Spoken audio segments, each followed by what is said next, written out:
अब डिफेंस का कॉरिडोर में क्या काम होगा? ऑपरेशन सिंदूर जानते हैं ना? जैसे जैसे हथियारों का प्रयोग हुआ था बहनों भाइयों, वैसे वैसे हथियार, वैसे वैसे औजार अब बिहार की धरती पर भी बनेंगे। इसीलिए हम लोगों ने फैसला किया है कि डिफेंस कॉरिडोर बनेंगे। बातें बहुत सारी हैं, बातें बहुत सारी हैं। यहां के जितने तीर्थ स्थान हैं, उन तीर्थ स्थानों के विकास के लिए क्या किया है हमारी सरकार ने, उसकी भी आप सबको जानकारी है। तीनों का पूरा विकास होगा। मैथिली भाषा जो आप बोलते हैं, मैथिली भाषा को सबसे पहले इस आजाद भारत में संवैधानिक दर्जा भी किसी ने दिया है तो हमारी सरकार ने दिया है बहनों भाइयों, हमारी सरकार ने दिया है। भारत का संविधान और मिथिला भाषा में भी आपको पढ़ने को मिलेगा।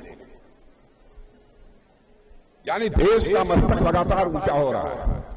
बिहार के बारे में भी अब सारे भारत में लोगों की धारणा बदल गई है। मैं दुनिया के दूसरे देशों में जाता रहता हूं, पहले भी मैं जाता था। बिहार के बारे में क्या धारणा थी? लोग कहते थे बिहार में कोई कानून और व्यवस्था नाम भी कोई चीज नहीं है। अब धीरे धीरे नीतीश जी के आने के बाद यहां के कानून और व्यवस्था के बारे में भी लोगों की धारणा बहनों भाइयों पूरी तरह से बदल गई और हालात बेहतर होते जा रहे हैं। आप देखिए जहां जहां हमारी सरकार है वहां पर कानून और व्यवस्था के हालात किस प्रकार के हैं। किसी मां के लाल की हिम्मत नहीं होगी बहनों भाई, सीने का बटन खोलकर गुंडागर्दी करके सकुशल अपने घरों में चला जाए, ऐसा कोई बचेगा नहीं। इसलिए मैं आप सबसे निवेदन करने आया हूं कि आप सबका पूरा भरपूर समर्थन हम लोगों को प्राप्त होना चाहिए। हर वर्ग का सशक्तिकरण हो, हर वर्ग का सशक्तिकरण होना चाहिए। पर्यटन की दृष्टि से भी विकास होना चाहिए। किसान सम्मान निधि के बारे में हमारे प्रधानमंत्री जी ने 6,000 रुपया हर किसान परिवार को देना प्रारंभ किया कि नहीं? 2017 से 6,000 रुपया आता है कि नहीं आपके खाते में? हाथ उठा के बताइए। आज में सुन लीजिए, सरकार बना लीजिए। 6,000 नहीं, अब आपके खाते में 9,000 पहुंचेगा मेरे बहनों भाई। मछली पालकों, मछली पालने वाले, मछली इसलिए खाते हैं, मिश्रा में तो मछली खूब खाते हैं। मछली पालकों की सहायता जो 4500 रुपया 4,500 से बढ़ाकर अब 9,000 रुपया कर दी जाएगी। और यह भी वचन देकर जाता हूं, 1 करोड़ माताओं बहनों को हम लखपति दीदी बना देंगे, वह लखपति दीदी कही जाएंगी। 1 करोड़ ऐसी माताओं बहनों को। और पढ़ाई लिखाई के मामले में गरीब अब चिंता न करें। गरीब परिवारों के लिए केजी से लेकर पीजी तक, यानी प्राइमरी से लेकर पोस्ट ग्रेजुएट तक मुफ्त शिक्षा दी जाएगी, बिना पैसे की शिक्षा दी जाएगी। यानी कई ऐसे जो रेल, रोड, इन सब सारी चीजों का विकास होगा। यह सब सारी बातें हमारे घोषणा पत्र में कही गई हैं। भाई भाइयों, जमाना लग गया। जब तक रहेगा समोसे में आलू, तब तक रहेगा बिहार में लालू। अरे आलू तो आज भी है, लेकिन लालू गायब। नीतीश जी मुख्यमंत्री है, ये स्थिति। इसलिए मैं आप सबसे निवेदन करने आया हूं कि आप सबका समर्थन हमारे एनडीए के प्रत्याशी को प्राप्त होना चाहिए। तो आप समर्थन देंगे ना, बात पक्की ना? और इतना यकीन दिलाना चाहते हैं कि एनडीए की सरकार किसी भी सूरत में आपका मस्तक झुकने नहीं देगी मेरे बहनों भाइयों, किसी भी सूरत में झुकने नहीं देगी। आपने देख लिया होगा, ऐसे ही अप्रैल मई के महीने में पाकिस्तान के कुछ आतंकवादी घुस आए भारत में, चोरी छुपे, और घुसकर हमारे भारत के लोग जो कुछ वहां घूमने टहलने के लिए गए थे, ऐसे 26 लोगों की धर्म पूछकर उन्होंने हत्या कर दी। धर्म पूछकर मार डाला। किस धर्म के मानने वाले हो? बहनों भाइयों, उसके बाद मैंने एक बैठक की। मैंने सेनाध्यक्ष वायुसेना अध्यक्ष, नौसेना अध्यक्ष, राष्ट्रीय सुरक्षा सलाहकार सबसे पूछा आप लोग ऑपरेशन के लिए तैयार हैं? लोगों ने कहा तैयार हैं। तो मैंने कहा चलिए प्रधानमंत्री जी के यहाँ। प्रधानमंत्री जी ने बैठक बुलाई, प्रधानमंत्री जी के साथ बैठे, सारे हालात की जानकारी प्रधानमंत्री जी को वैसे थी, फिर भी दी गई। जानते हैं प्रधानमंत्री जी ने क्या कहा? प्रधानमंत्री जी ने कहा आप लोगों को खुला हाथ में छोड़ता हूं, जो करना चाहते हो कर डालिए।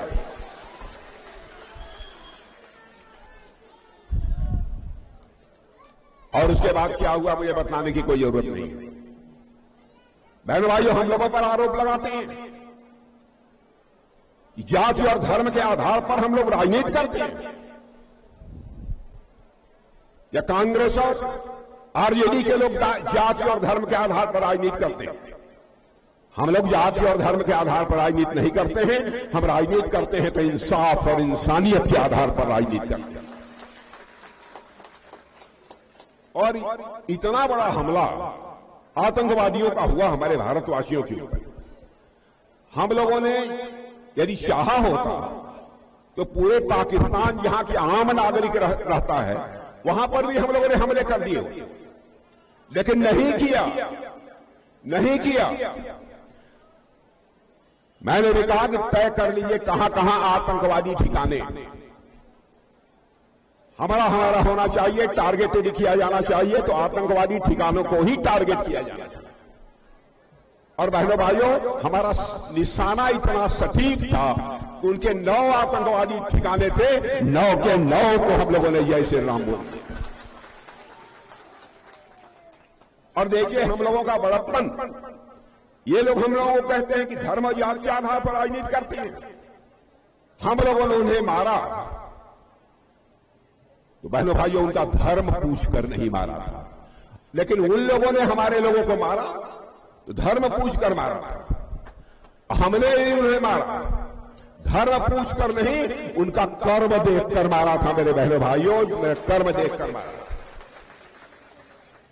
मैंने भारत तो ऐसा देश है जिस देश के रहने वाले ऋषि और मनीषियों ने केवल भारत की सीमा में रहने वाले लोगों को ही अपने परिवार का सदस्य नहीं माना है, बल्कि पूरे विश्व की धरा पर रहने वाले जितने भी लोग हैं सभी को अपने परिवार का सदस्य मानते हुए वसुधैव कुटुंबकम, यानी पूरी दुनिया हमारा, पूरा विश्व हमारा परिवार है। यह संदेश दुनिया की सभी देशों को यदि किसी देश की धरती से गया है तो केवल हमारे और आपके देश की धरती भारत से गया है। बहनों भाइयों, दुनिया के किसी दूसरे देश की धरती से नहीं गई।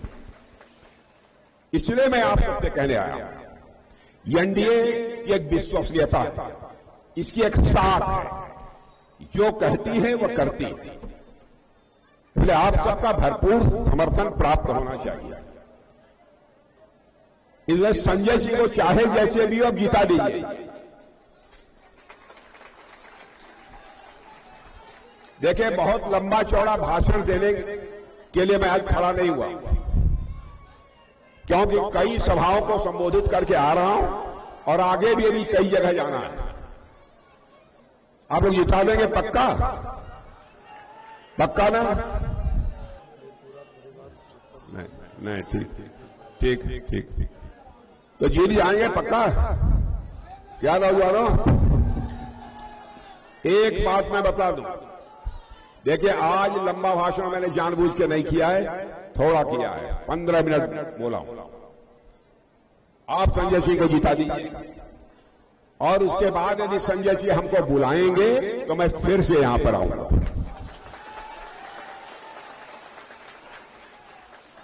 और बहनों भाइयों, यदि मैं दोबारा यहां पर आऊंगा, फूलों की हार पहनने के लिए नहीं आऊंगा, अपना स्वागत कराने के लिए नहीं आऊंगा। दोबारा यदि मैं यहां आऊंगा तो एक बार शीश झुकाकर यहां की जनता के प्रति आभार व्यक्त करने के लिए आऊंगा। तो चलें, बोलिए भारत माता की, भारत माता की। बहुत बहुत धन्यवाद। चलो भैया, मेरे बहनों भाइयों, कुछ लोग कह रहे थे कि एक मिनट, कुछ लोग कह रहे थे कि हमारे संजय सिंह को अभी से माला पहना दीजिए। तो जानते हैं मैंने क्या कहा? मैंने कहा कि नहीं, इस समय तो जो भी मुझे माला पहनानी होगी मैं यहां की जनता के गले में डालता हूं सारी की सारी माला। लेकिन संजय सिंह जी जब जीत जाएंगे तब इनको मालाओं फूलों से आप पूरी तरह से लाभ दीजिएगा और जब मैं आऊंगा तब भी उस समय इनको माला पहनाकर इनका स्वागत करूंगा।